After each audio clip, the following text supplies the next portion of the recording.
धरती का सदा रहा गौरवशाली इतिहास। इस धरती का सदा रहा गौरवशाली इतिहास। चिंतन दर्शन धर्म मर्म का पावन यहाँ प्रकाश। चिंतन दर्शन धर्म मर्म का पावन यहाँ प्रकाश। आज पुनः है जगा हुआ इस मिट्टी का सम्मान। आज पुनः है जगा हुआ इस मिट्टी का सम्मान। वर्तमान कर रहा सुनहले आगम का निर्माण। वर्तमान कर रहा सुनहले आगम का निर्माण। अब तो मिटने लगी अशिक्षा भय की दुखद विभावरी।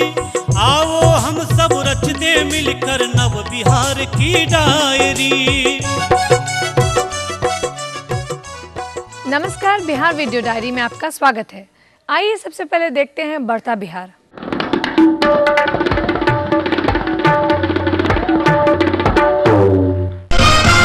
राहत शिविरों में बाढ़ पीड़ितों के साथ किसी भी तरह के घटना होने पर शिविर में ही होंगे एफआईआर दर्ज।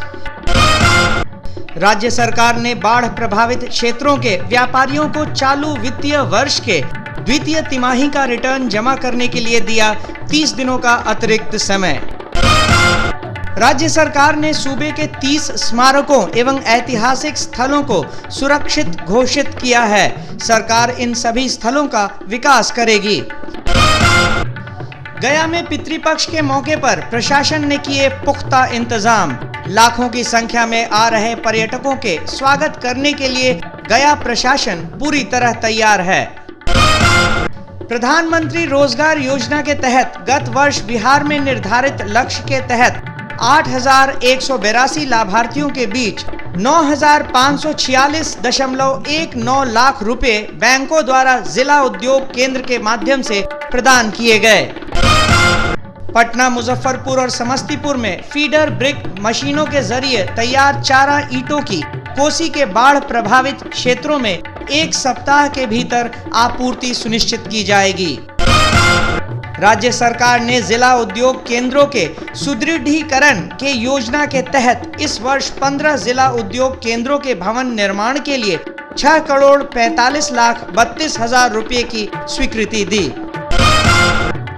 किसानों को कृषि योजनाओं की जानकारी देने के लिए सूबे में 3 कम्युनिटी रेडियो स्टेशन खोलने की मिली मंजूरी। राज्य सरकार आशा के बीच 1,50,000 साड़ी बांटेगी। संस्थागत प्रसव एवं जननी कार्यक्रम की सफलता में आशा के योगदान को देखते हुए राज्य सरकार हर आशा को 2 साड़ी देगी।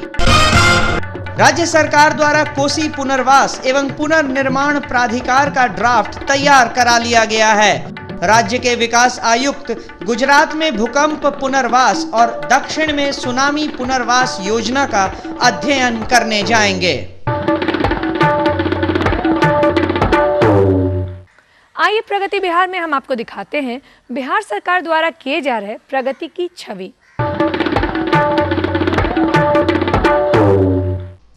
बिहार सरकार सूबे में व्यापार का उत्तम माहौल बनाने और व्यापारियों का पलायन रोकने के लिए हर स्तर पर प्रयासरत है। इसके लिए राज्य सरकार व्यापारियों को टैक्स दर एवं अन्य शुल्कों पर रियायत दे रही है। बिहार में निबंधित लघु एवं मध्यम औद्योगिक इकाइयों द्वारा उत्पादित सामग्रियों पर केंद्रीय बिक्री कर की दर 4% से घटाकर 1% कर दी गई है। सूबे में 1 अप्रैल 2006 से 31 मार्च 2011 के बीच वाणिज्यिक उत्पादन प्रारंभ करने वाली औद्योगिक इकाइयों को उत्पादन से 7 वर्षों के लिए विद्युत शुल्क से विमुक्त किया गया है। समाहितीकरण की सुविधा के अंतर्गत 40 लाख रुपयों तक व्यापार करने वाले छोटे व्यवसायी अपनी सकल बिक्री राशि पर सिर्फ 0.5% भुगतान कर सकेंगे। कुछ खाद्य पदार्थों के उत्पादन जैसे ब्रांडेड भुजिया, आलू चिप्स, नमकीन बादाम इत्यादि पर टैक्स में 8.5% की कमी की गई है। छोटे व्यापारियों को व्यापार करने के लिए 5 लाख रुपए तक बैंक से ऋण लेने के लिए ऋणों के बंधक विलेखों को मुद्रांक शुल्क से मुक्त कर दिया गया है। राज्य सरकार द्वारा सिनेमा व्यवसाय को उत्तम बनाने के लिए मनोरंजन कर की दर को 110% से घटाकर 50% कर दिया गया है। साथ ही नए सिनेमा घरों को प्रदर्शन तिथि से 2 वर्ष तक मनोरंजन कर से विमुक्त कर दिया गया है। राज्य सरकार द्वारा मोटर वाहन कर, अर्थ दंड कर के बकाये के भुगतान को सुगम बनाने के लिए बस और ट्रक के लिए 50,000 से अधिक बकाया, LMV कोटि के वाहनों को 25,000 से अधिक बकाया तथा ऑटो रिक्शा के लिए 10,000 से अधिक बकाया मार्ग करों को 6 किश्तों में भुगतान करने की सुविधा वाहन स्वामियों को दी गई है। राज्य सरकार के इन प्रयासों से टैक्स दर में वृद्धि हुई है और लोगों के जीवन में खुशहाली आई है।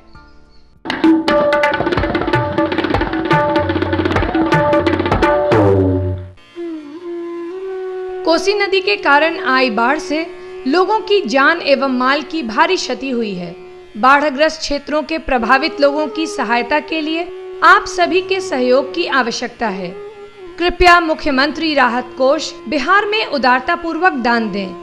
दान की राशि चेक अथवा बैंक ड्राफ्ट के माध्यम से मुख्यमंत्री राहत कोष के नाम से दिया जा सकता है, जो पटना में देय होगा। चेक अथवा बैंक ड्राफ्ट निम्न पते पर भेजे जा सकते हैं: मुख्यमंत्री राहत कोष बिहार, मुख्यमंत्री सचिवालय, 4 देश रत्न मार्ग, पटना 1। इलेक्ट्रॉनिक माध्यम से भी मुख्यमंत्री राहत कोष, भारतीय स्टेट बैंक, सचिवालय शाखा, पटना के खाता संख्या 108391249228 में राशि दी जा सकती है। दान की राशि पर आयकर अधिनियम की धारा 80G के अंतर्गत आयकर में छूट अनुमान्य है। दान की इस राशि का उपयोग बाढ़ग्रस्त क्षेत्रों में सहाय एवं पुनर्वास के कार्यों में किया जाएगा।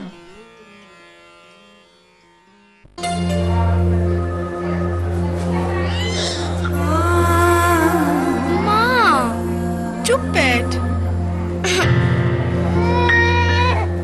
बारिश कब आएगी?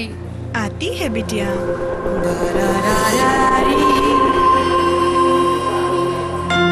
माँ, वो क्या है?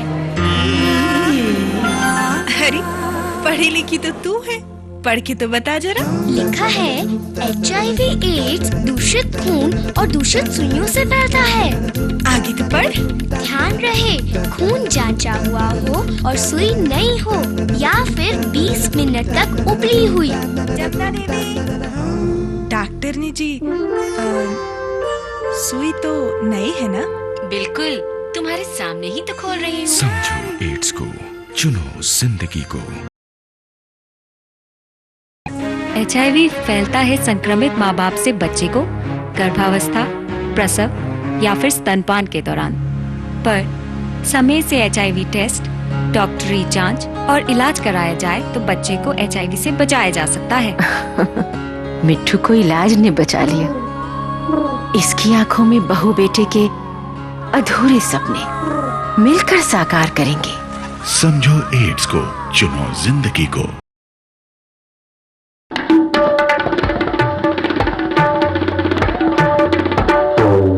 और अब चलते हैं गांव की ओर और देखते हैं अपना अगला सेगमेंट ग्रामीण बिहार। नालंदा जिला के जनता को बेहतर चिकित्सा सुविधा उपलब्ध करवाने के उद्देश्य से राज्य सरकार द्वारा वर्धमान आयुर्विज्ञान संस्थान चिकित्सा महाविद्यालय की स्थापना की गई है। पावापुरी में मेडिकल कॉलेज के लिए जमीन का अधिग्रहण कर लिया गया है। मेडिकल कॉलेज को सदर अस्पताल नालंदा के नवनिर्मित भवन में तत्काल शुरू कर दिया गया है। जिला स्वास्थ्य समिति नालंदा द्वारा जिले में और भी कई योजनाओं का क्रियान्वयन किया जा रहा है। इसके अंतर्गत जननी एवं बाल सुरक्षा योजना के तहत पब्लिक प्राइवेट पार्टनरशिप के आधार पर 6 प्राइवेट नर्सिंग होम का चयन किया गया है। जिले में संस्थागत प्रसव की संख्या 3,500 हो गई है, जो पहले की तुलना में 20 गुना ज्यादा है। इस योजना के अंतर्गत 1400 रुपये महिलाओं को दिए जा रहे हैं और आशा कार्यकर्ता को 600 रुपये दिए जा रहे हैं। जननी एवं बाल सुरक्षा योजना के तहत वर्ष 2007-2008 में जुलाई तक 87,94,000 रुपयों का भुगतान लाभार्थियों के बीच किया गया है।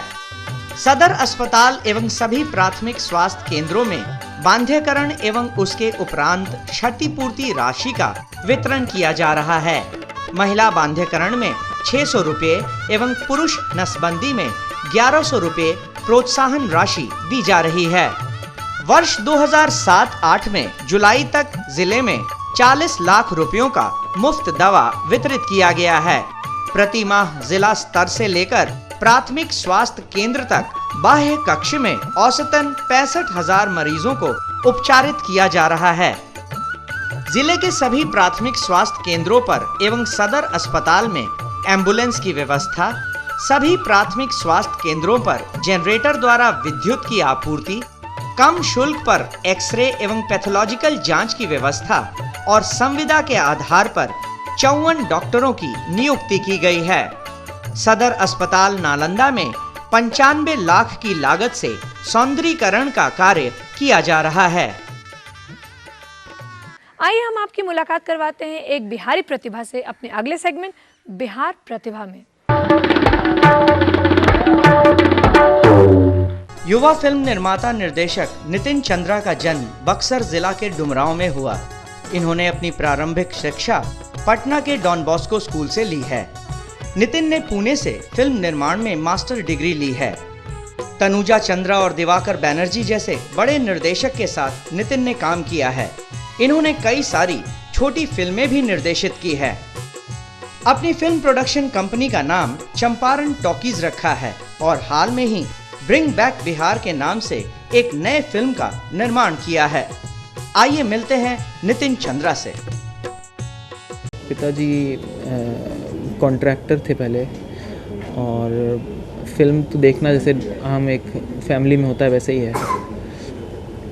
लेकिन मेरी बहन एक्ट्रेस है, उनका नाम नीतू चंद्रा है और वो पिछले 4 साल से बॉम्बे में है। तो उनसे भी मेरा सहयोग हो जाता है क्योंकि फैमिली में रहने से काफ़ी हम लोग डिस्कस करते हैं चीज़ों को। वो भी बिहार के लिए काफ़ी काम करती है। फिल्म के प्रति रुचि ऐसे आई कि ग्रेजुएशन मेरा इंफॉर्मेशन टेक्नोलॉजी का है। सॉफ्टवेयर इंजीनियर हूँ मैं, मतलब बन नहीं पाया क्योंकि मैंने गया नहीं उसे। लेकिन उसके बाद क्या हुआ, मैं लिखता था। तो मेरे कई दोस्तों ने बोला कि अरे तुम तो लिखते हो, कुछ एडवर्टाइजिंग में जाओ, किस में जाओ। तो मैंने बहुत कोशिश की, जर्नलिज्म के लिए ट्राई किया, मास कम्युनिकेशन में ट्राई किया, फिल्म के लिए ट्राई किया। तो फाइनली मेरा एडमिशन पुणे यूनिवर्सिटी के कम्युनिकेशन स्टडीज़ डिपार्टमेंट में हो गया। तो मेरी पहली फिल्म द आउटसाइडर जब मैं पढ़ रहा था तो मैंने 12 मिनट की बनाई थी और वो डिपार्टमेंट की बेस्ट फिल्म थी। उसे चेन्नई फिल्म फेस्टिवल भेजा गया और उसके बाद मुझे लगा कि हाँ, अब मैं सही जगह आ गया। शुरू में मैंने जिस कंपनी में शुरू किया काम करना, 1 महीने बाद उन लोगों ने मेरी पगार आधी कर दी। उनको लगा कि पुणे यूनिवर्सिटी से पढ़ के आया तो जो एक इंडस्ट्री के अंदर काम अलग तरीके से होता है, उन्हें लगा शायद ही जानता होगा। लेकिन क्योंकि इंडस्ट्री में काम अलग तरीके से होता है, मुझे उतनी पता नहीं थी कैसे काम होता है, तो मेरी सैलरी को आधा कर दिया। मैंने फिर भी छोड़ा नहीं कंपनी, मैं लगा रहा उसमें क्योंकि मुझे सीखना था। और अंत में देखिए बिहार धरोहर और शीघ्र भेजिए हमारे पूछे गए सवाल का